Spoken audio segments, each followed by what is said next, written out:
Deep in the desert southwest, there lies an extraordinary tourist stop, a destination point for thousands of people every year.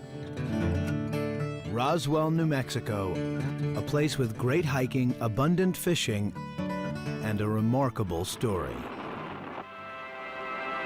Some people believe this is the site where a flying saucer fell from the sky in the summer of 1947. It's a small town with a big mystery that won't go away.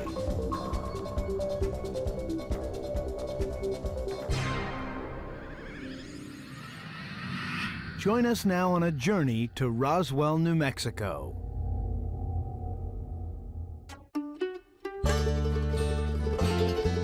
Roswell, New Mexico is by anyone's definition a nice place to visit.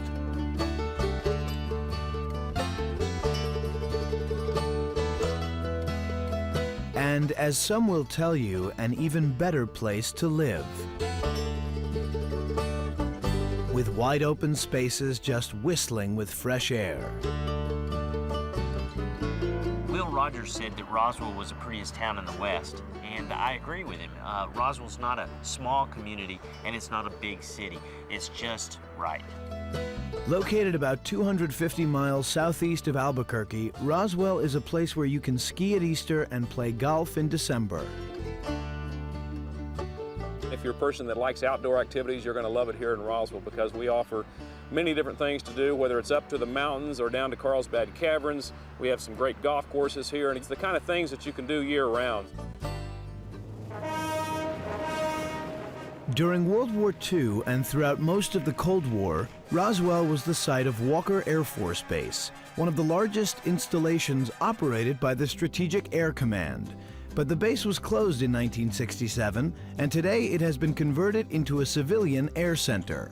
So now, besides great weather and its proximity to outdoor fun, Roswell is known for dairy herds, green chili peppers, and down-to-earth people. Then, of course, there's what locals call the incident. In fact, the incident is what Roswell is most famous for. It's the main reason this town of only 49,000 residents is visited by hundreds of thousands of tourists each year. From all over the world, they come to visit the spot where a mysterious event took place more than 50 years ago. The Roswell incident is one that just will not die. It's a fascinating incident because we know that there was an Air Force cover-up there. And so when people talk about cover-ups, this is a case where there really was one. The Roswell story has taken on epic proportions of mythology because, and here's the real story, it really became a story in the 70s with the publication of mass books and magazine articles and so on that launched it into the public consciousness. The Roswell story is one pieced together from newspaper accounts at the time, reports issued years later by the U.S. government, and from people who claim to have been eyewitnesses that night. No matter what the source, all accounts agree something mysterious happened that night. There was an explosion. There was a sound that didn't resemble the regular thunder. Well, the night of July 7th, we was doing our nightly chores, and Dad said, "My gosh, what made that bright light?" And we looked up, and we could just see that object going over. They looked up, and they heard a noise. And there was a bright light and a crash. And they thought, oh my God, a plane had just crashed. Somebody needs help. The year was 1947. The town of Roswell, New Mexico was getting ready to celebrate a long 4th of July weekend when, out of a stormy night sky, eyewitnesses claimed they saw something extraordinary plunge to Earth. And whatever it was, it did not look like anything they had ever seen before. By all accounts, the first one on the scene was a ranch foreman named Mac Brazzle. He had heard the crash too and then rode out to check on his livestock. He goes out and he finds this area, 1/2 to 3/4 of a mile long, a few hundred feet wide, with very strange wreckage. debris, call it what you want. The debris itself was all the way from 3-foot pieces to little tiny pieces. An aluminum-colored material seemed to be the general description of it. He started to examine the material and noticed that it also displayed characteristics that were, to his impression, far superior to anything that we had at that time. UFO author Don Schmidt has spent years examining the Roswell incident. He has co-written 2 books about it and interviewed dozens of people who claim to be first-hand witnesses. Their stories, Schmidt believes, support Mac Brazzle. He would hold pieces of material that felt weightless in his hands, paper thin, and yet you couldn't bend it, you couldn't crease it. He would pull out his lighter and he would try to burn pieces of the material with no effect. As the story goes, Mac Brazzle wanted to share his discovery with someone. The first people he told were his neighbors, the Proctors. In 1947, Loretta Proctor was 33 years old. Even now, she says she vividly remembers that day. He brought a piece of material up to show us, and it was such strange-looking material that we told him he ought to report it, because at that time we had heard there was a reward out for anybody that found a UFO, and he might have found one. $3,000, which was a lot of money at that time, especially for a rancher who didn't have much money. And everybody said, you ought to take it to the sheriff's office and claim the reward.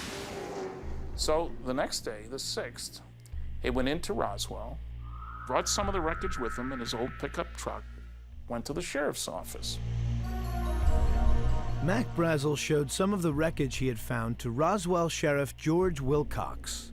After Wilcox observes some of the material, he immediately dispatches 2 of his deputies to drive north of town and to check out the site firsthand. Sheriff Wilcox suggested Brazzle tell his story to the media. Former DJ Frank Joyce was on the air at radio station KGFL when suddenly the sheriff and Mac Brazzle called in. So he started talking about a crash on his ranch, and I was trying to play records, and he began to tell me what he had found on his ranch. This story was getting to be a little wild, and I said, well, go to the U.S. Army Air Corps. They are flyers and will know what to do about anything that flies. Some people suspect Roswell residents simply didn't know what they'd found. These were not sophisticated, scientifically trained people, and so it's not surprising that when they heard rumors or if they even saw pieces of strange hardware, that they invented stories about them and thought they were seeing something truly wild. The story continued. Mac Brazzle called the Army Air Corps base and was put in touch with Colonel William Blanchard, commander of the 509th Bomb Group, the same outfit that had dropped the atom bomb on Japan. Colonel Blanchard assigned his intelligence officer, Major Jesse Marcel, to investigate. Major Marcel and one of his cohorts came out, spent the night out here in this little shack, and got up the next morning and went out to the debris field. The next morning, the rancher takes him out to this stuff. And Jesse couldn't understand. Normally, if you have a plane crash, there's a crater, and then the wreckage gets, blown all over the place. Stanton Friedman has a passion for UFO-related stories. He claims to be the first civilian ever to investigate the Roswell incident. In fact, he authored a book about it and believes there's convincing evidence that something strange did happen. There was no crater, so it had to be an upper air accident, explosion. But he couldn't find anything conventional. This is what bugged him. I mean, airplanes have standard pieces, whether it's rivets or pieces of metal or electronic tubes or wiring. There was nothing like that anywhere. Major Marcel brought pieces of the wreckage back to Roswell Army Airfield and reported to Colonel Blanchard, who personally inspected the material. Walter Hout, then a 25-year-old public information officer, was stationed at the Roswell base. The next day, Colonel Blanchard called me into his office and told me they wanted me to put out a press release. In essence, that we had in our possession a flying saucer that had crashed up north in west of Roswell, and that it was being flown to Fort Worth to be turned over to General Ramey. And that was the end of it. But that was far from the end of it. Within hours, the Roswell story circled the globe. The headlines screamed, "Flying saucer falls to Earth." Reporters called from such faraway cities as London and Los Angeles. Every year, Roswell, New Mexico gets a healthy influx of tourists, including college kids who come here on their spring break hoping for a lively encounter with anything alien. This is our Roswell visitors as an alien tourist. We have a lot of tourists that come into town. They want a memento from Roswell. They identify with this little guy as being the tourist. They say, okay, he crashed in 1947, he's just visiting. So we called him the Roswell Visitor.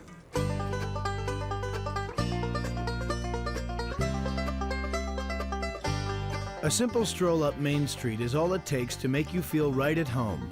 Stop in at any one of the local shops and you'll find they cater to the needs of the most discriminating space traveler. Starchild originally became a concept in 1992. It was a joke between me and my sister-in-law, and I did a little sculpture on a board and made a refrigerator magnet out of it of a crashed spaceship, called it the UFO Incident in Roswell. Boom, they started to sell, and we've sold thousands of them since then. We started building a larger and larger inventory of different sculptures and different artworks, and eventually started to sell to the UFO Museum. Just down the street from Starchild is the Alien Zone, where you can have your picture taken with extraterrestrial imposters. It's a fun place that looks at the lighter side of Roswell's fame. The people who live in Roswell today don't seem to mind these frivolous alien encounters. But back in 1947, the mood was far more serious. Headlines about flying saucers topped newspapers everywhere because the U.S. Army had just issued a press release. An unknown craft had crashed outside Roswell. It was only 2 or 3 short paragraphs, and basically it said that wreckage of a unidentified flying object had been discovered on a ranch northwest of Roswell, and it was attributed to Colonel William Blanchard, the base commander. Word spread fast. The phone had already started ringing off the wall. People all over the world were concerned about these reported sightings of saucers, and here I am, an editor of a little country daily newspaper, and I'd never talked to Paris Match or the London Times, or I hardly knew where Hong Kong or Singapore was located. It just was like a snowball. It just grew and grew and grew. We made headlines and radio. There were a lot of them just interrupted their programming and gave the information that we had in our possession, a flying saucer. Then, just 24 hours after the story hit the papers, it was over. It was all a mistake, the Army said. What was thought to be a flying saucer was in fact only a weather balloon. It died pretty fast. I think the main reason was the fact that General Ramey got out a press release post-haste which stated that we were wrong. It was not anything fantastic, it's just a weather balloon. And if the general says it's a weather balloon, guess what? It's a weather balloon. UFO authors like Stanton Friedman think the world was duped. The notion that the people at the Roswell Army Airfield, the home of the only atomic bombing group in the world, couldn't recognize a weather balloon and radar reflector when everybody there was familiar with the use of such things is absurd. According to newspaper reports, the weather balloon story came through this man, Thomas Dubose. In 1947, he was the chief of staff to Brigadier General Roger Ramey. Ramey worked alongside General Clements McMullen, who was based at the Pentagon. This rare interview with Dubose was recorded on home video 2 years prior to his death in 1992. The debris or the elements were to be placed in a suitable container, and that Blanchard was to see that they were delivered to McMullen in Washington. And that was, and that nobody, I must stress this, that no one was to discuss this with their wife, me with Ramey, with anyone. The matter, as far as we're concerned, was closed as of that moment, and that was it. This is more than top secret, as he said. It's beyond that. I think it's entirely reasonable that they might say that this is more than top secret because we didn't want Stalin to know what we knew about his atomic bomb program and their hydrogen bomb program. This was, after all, right after the end of World War II, so there was a lot of reason to be extremely nervous and to try to cover up with as much secrecy as possible any information that might possibly be the slightest advantage to Stalin. Dubose, who was closest to the inner circles of Roswell's top brass, said in this interview that he was ordered by General McMullen to get the press off our backs and then to forget the entire incident. When McMullen told me to forget it, I forgot it, and there wasn't anything else for me to do. And so was Raymond. We were people of my era. When you were told something, you did it. And hell, I was in one of the 3 people that had the top secret eclipse for the atomic bomb in the headquarters Air Force. After the Army's denial, Colonel Blanchard was left to face the press and explain how he could have mistaken a weather balloon for a flying saucer. According to Stanton Friedman, however, his career didn't suffer at all. Colonel Blanchard went on to become a 4-star general by the time he was 48. When he died of a massive heart attack at the Pentagon in 1966, he was the Vice Chief of Staff of the United States Air Force. Colonel Blanchard and I were close personal friends. As a matter of his own interest, he knew the editors of the paper, and because I had been a naval aviator in World War II, we struck up probably a stronger friendship than maybe some of the others. Several weeks later, maybe months later, we were together and it was fairly quiet and it was late and we'd had a lot to drink, and he said, well, I'll tell you this, what I saw I've never seen before and I'll never see again. Well, I sobered up in a hurry, as a good newsman would, and but he would never say anything more, and he never did.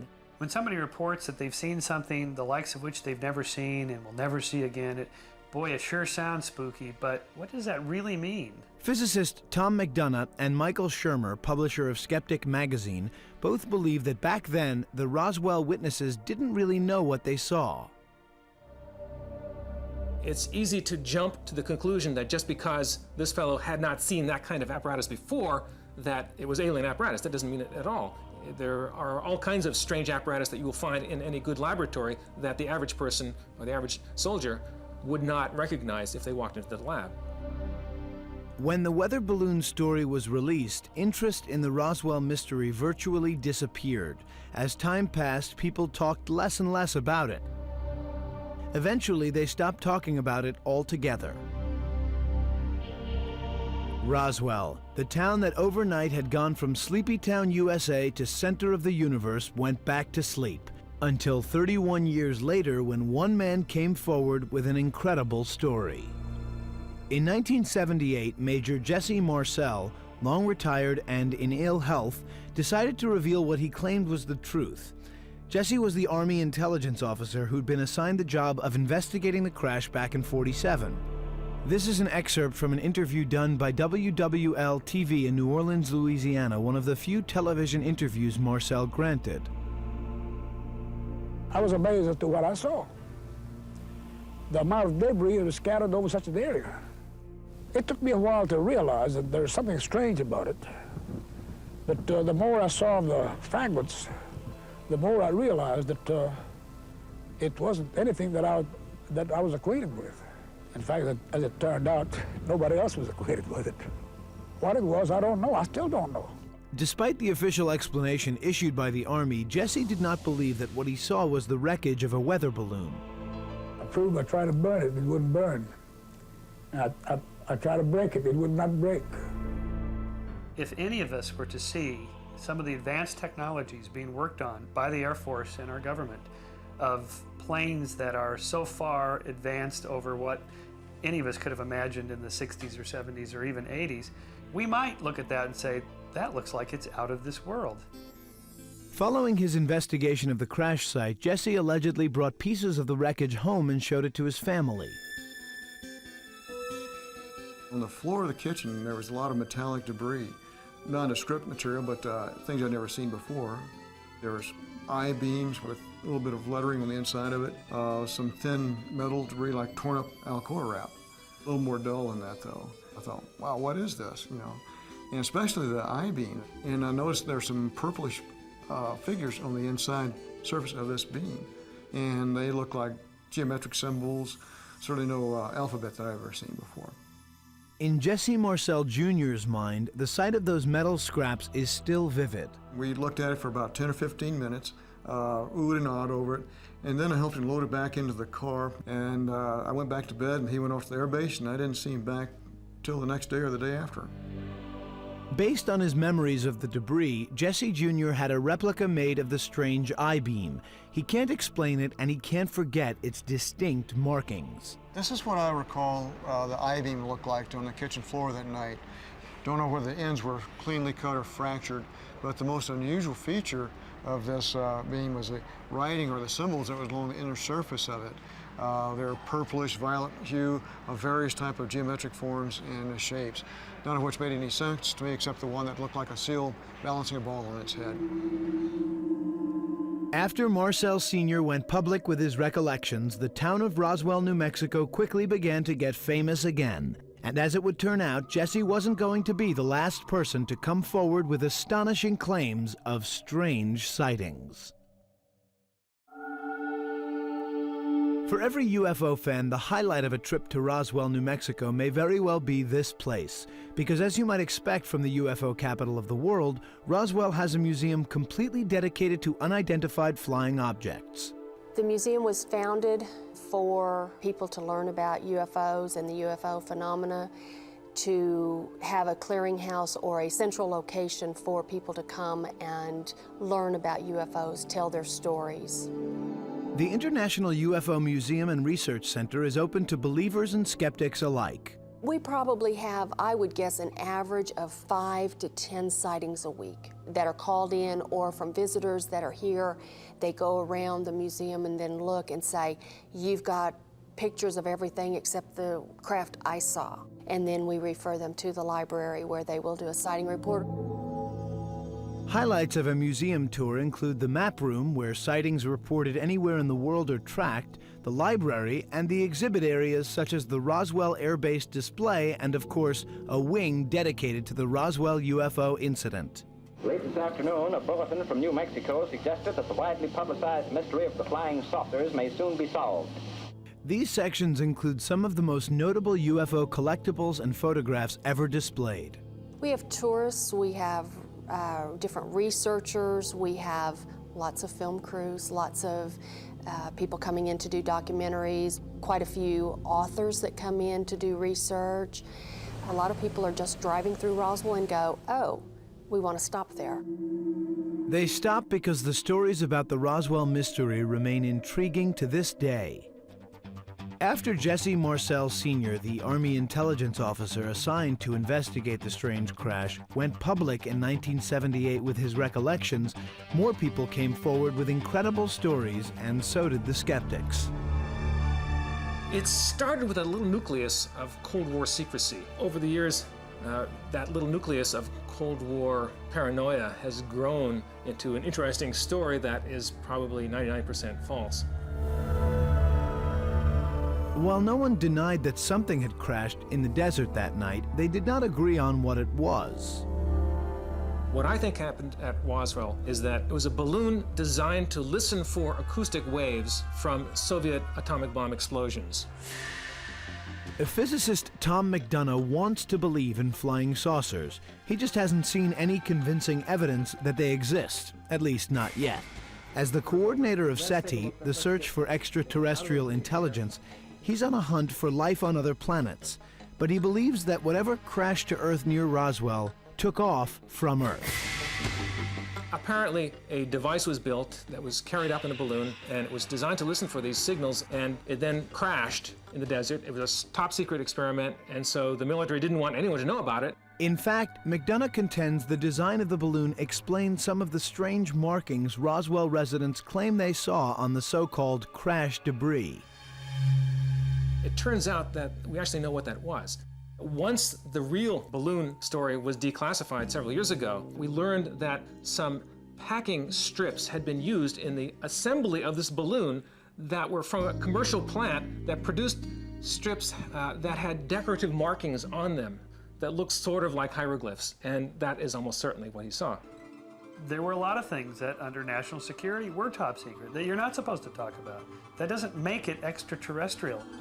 Michael Shermer is the publisher of Skeptic magazine, and he holds a doctorate in the history of science. He does not characterize himself as a believer. I think this whole thing is a byproduct, in part, initially, of the Cold War, and then it took on a life of its own. Dr. Shermer and other skeptics say the military can blame themselves for the scrutiny. Remember that press release that said a flying saucer had crashed to Earth? It put the story on page 1. I suspect that there was some cover-up and some sort of funny stuff going on with the government initially, because they do stuff like that when it's related to security. So, we shouldn't be surprised that there was some funky stuff going on. Both sides agree that the government engaged in a cover-up, but not about what. Part of the problem with Roswell is that the original government story of a crashed weather balloon was not true. So is it possible that the government lies about things? Yes, it is. In fact, the stage was set before the Roswell incident even happened. In early summer 1947, newspapers and radio stations told of an unusually high number of UFO sightings being reported in North America. One such account came from a pilot named Kenneth Arnold. The Kenneth Arnold sighting was the source of the very phrase that has become so endearing to most people within the UFO field, flying saucers. He described these 9 crescent-shaped objects over Yakima, Washington on June 24th of 1947, just 10 days before Roswell. But again, most interesting was the fact that they were not saucer-shaped, but shaped like a crescent moon, more wing-shaped.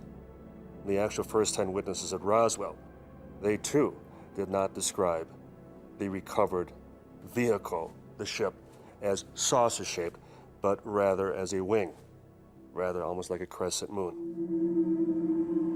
The Roswell story continued to change.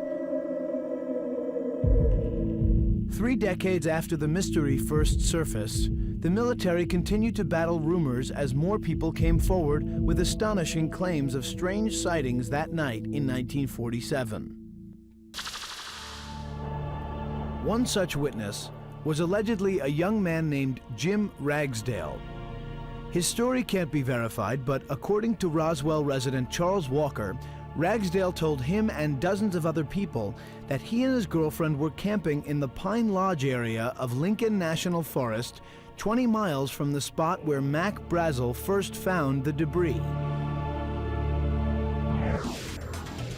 There, they stumbled upon what appeared to be the point of impact. The top of the aircraft was embedded right in here. And Jim Ragsdale pointed out that there was a cracked rock. He figured at first thought was, man, it was a heavy impact because it cracked the boulder. He noticed some what he at first thought were debris. As he approached it, he found out that they were midget bodies, human-type bodies. That was when they heard the military vehicles approaching, and it scared them, and they left. On the night of July 4th, radar technicians at the White Sands testing grounds recorded what appeared to be an enormous crash on their radar screens. Frank Kaufman, an intelligence expert, was in the control room at the time. This is the last interview Mr. Kaufman granted before he died in early 2001. All of a sudden, the screen just lit up, just blasted right up in light. And we didn't know what that was. Frank Kaufman says he was part of the intelligence team sent to investigate the crash. All we saw was a glow, and we didn't know what it was. But the closer we got to it, the shape began to shape up, see? And there was no round disc. It was shaped kind of like T-bird, like this shape, see?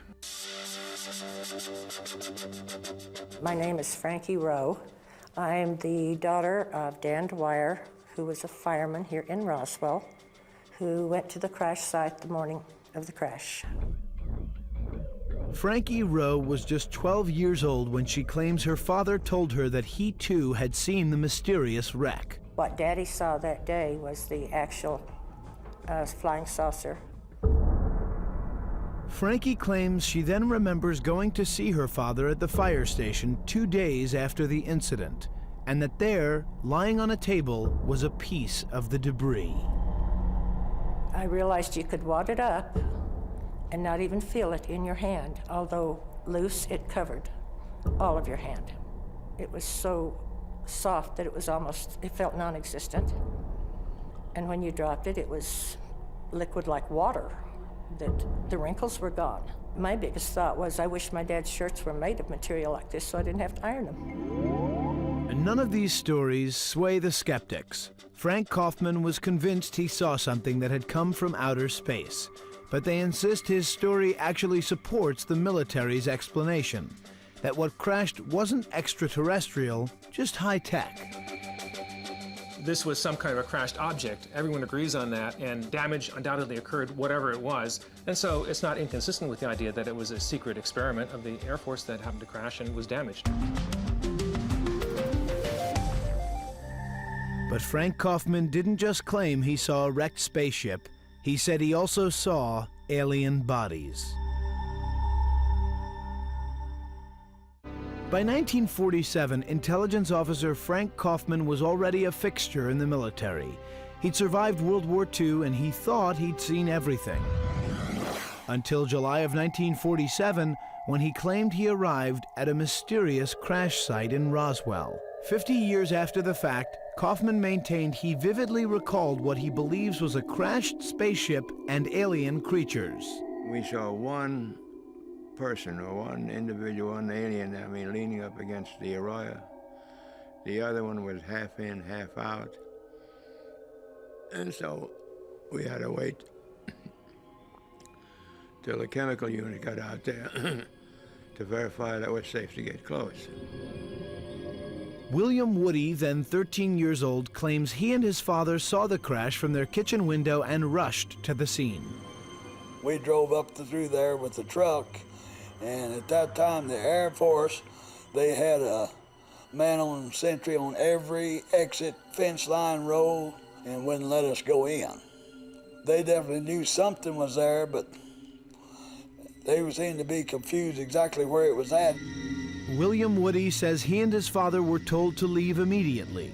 Meanwhile, Kaufman says his unit was loading the alien life forms onto flatbeds. The first to go was the aliens, because we noticed deterioration was setting in on his skin.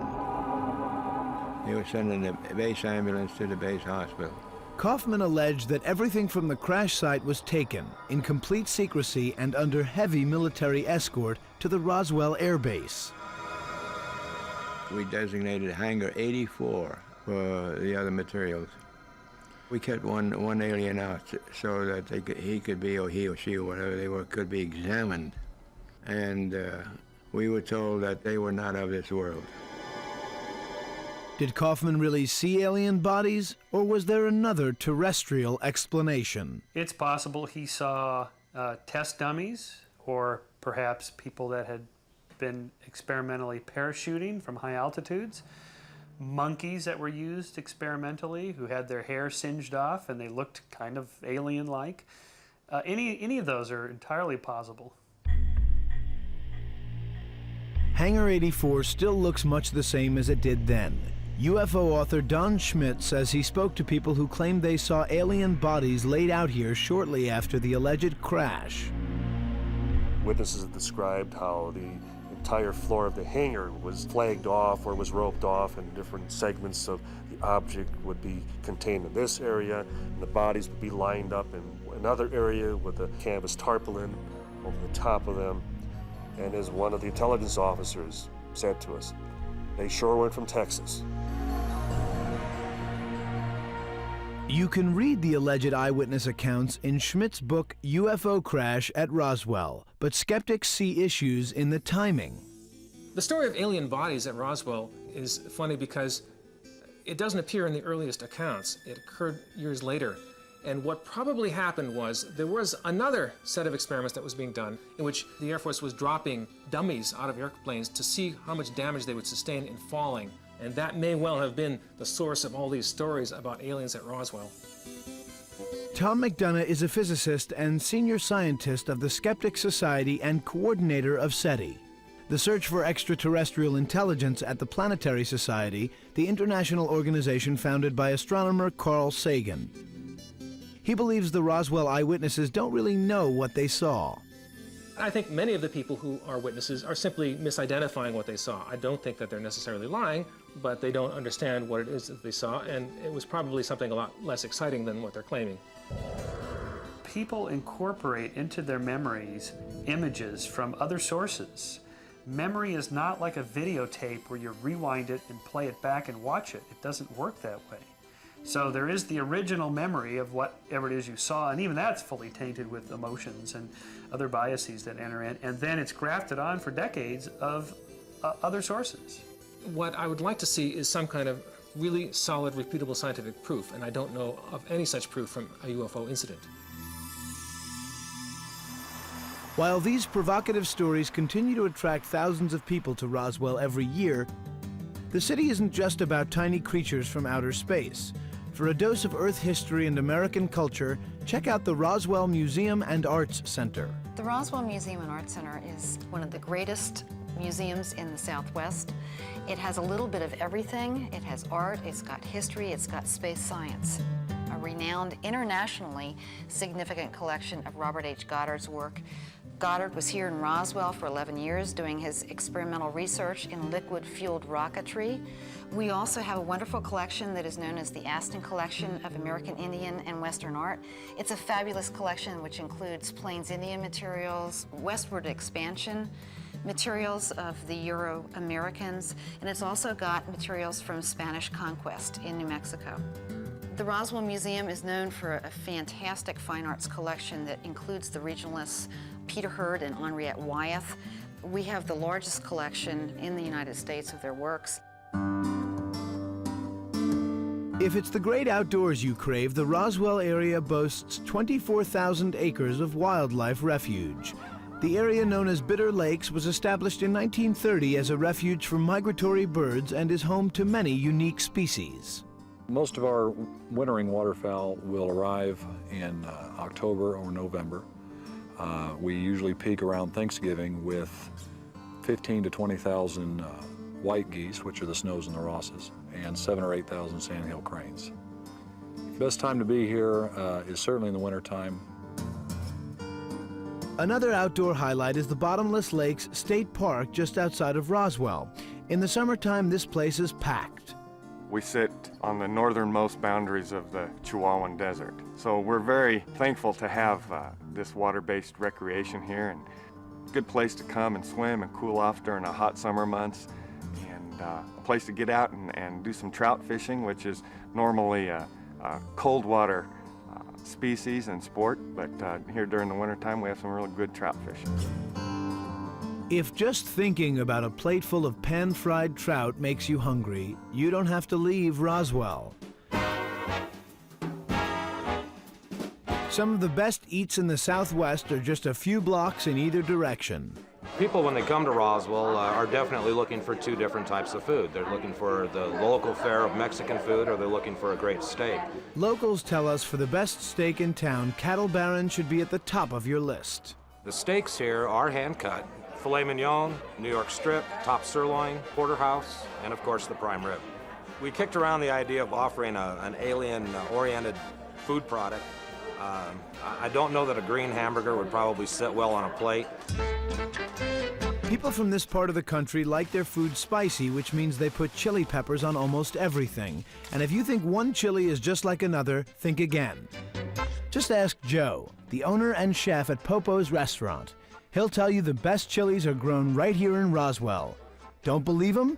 then just try the most popular plate on the menu, which is probably 30 to 35% of our plates would have to be an enchilada, be it chicken, be it beef, cheese, whatever. You can always tell when it's payday because people spend a little bit more and get the combo. Located at the south end of Main Street is the Roswell Industrial Air Center. During the Cold War, bombers carrying nuclear payloads took off from this base heading for their fail-safe points between here and the Soviet Union. But what else went on here more than half a century ago? The answer to that, it would seem, depends on who you ask and who you believe. Did aliens crash in the desert? Or did a top-secret spy gadget go out of control?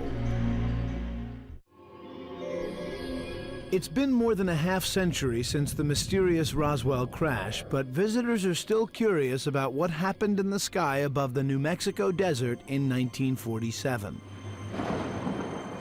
The reminders are everywhere, and so are the UFO enthusiasts. Author Jim Marrs wrote Alien Agenda, a best-selling book on flying saucers. He alleges that from the beginning, the government covered up the crash of an alien spacecraft, and that as recently as 1994, they were still covering it up. First, initially, the guys on the scene who were there, they said, "We've got a flying saucer." Higher echelons said, "Oh, no, it was just a weather balloon." Later, they admitted the weather balloon story was a lie. So they said, okay, well, what it really was a top secret thing. It was Project Mogul. Project Mogul also involved balloons. These carried a listening device designed to spy on the USSR and detect sounds generated by the detonation of atomic bombs. But only a few years later, in the summer of 1997, the Air Force issued a new explanation for the Roswell controversy. Crash test dummies used to simulate pilots ejecting from high-altitude spy planes. UFO enthusiasts weren't satisfied, although there is no clear verification. They claim there were no crash dummy tests until 1954. What are we left with? They got a flying saucer. To make such arguments, UFOologists point to a variety of accounts from a variety of sources, including eyewitness reports, second-hand accounts, the U.S. government, and themselves. To the skeptics, that doesn't prove anything. The citations and sources used by ufologists are just notoriously incestuous. They just cite each other. This is classic friend of a friend. It's urban legend time. Dr. Michael Shermer wrote the book The Borderlands of Science. He maintains that all the questions have been answered with fact, not fiction. We do know what these projects were all about. They published a whole book on these projects, so I'm not sure what the mystery is there. Twice, first in 1994 and then again in 1997, the military released its findings on the Roswell incident in two separate and detailed reports. The 97 report revealed from the Air Force that they had been conducting a secret experiment during the Cold War. They were really listening for acoustic signals from Soviet nuclear explosions, and that they had covered up this, so they revealed the previous cover-up, that the weather balloon story was not the true story. This version of events is reportedly backed by people who were part of the top-secret project, including Charles B. Moore, one of 3 surviving Project Mogul scientists identified in the Air Force report. Some of the people who actually built the balloon have discussed how they built it and where they built it and the different pieces of apparatus they used. And so it seems to me pretty convincing that we know what that Roswell balloon really was, and that wasn't a UFO, it was a balloon. No doubt something peculiar happened near Roswell on July 4th, 1947. The ultimate answer as to what may lie in a top-secret military program known as the Black Projects. Black projects were ordained immediately after World War II.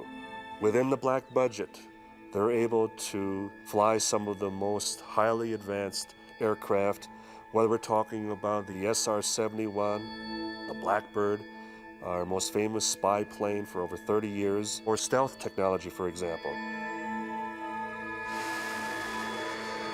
In fact, witnesses have seen stealth fighter planes soaring above New Mexico. But more than 50 years ago, the military flew test flights in these same skies with the stealth fighter's predecessor, a futuristic-looking crescent-shaped aircraft called the Flying Wing. But for people like Stanton Friedman, those explanations don't answer all the questions. If you were to ask me, are some UFOs secret government vehicles? Of course. So what? That's the wrong question. The question isn't, are all UFOs alien spacecraft? Are any?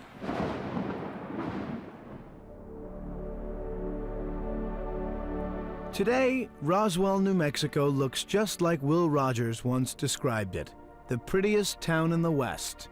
Not the type of place you'd associate with flying saucers or creatures from another planet. And yet every year, tourists keep coming to hear the stories and to decide for themselves what might have happened here in 1947. As for the witnesses, they remain convinced they saw something extraterrestrial, no matter what the skeptics say.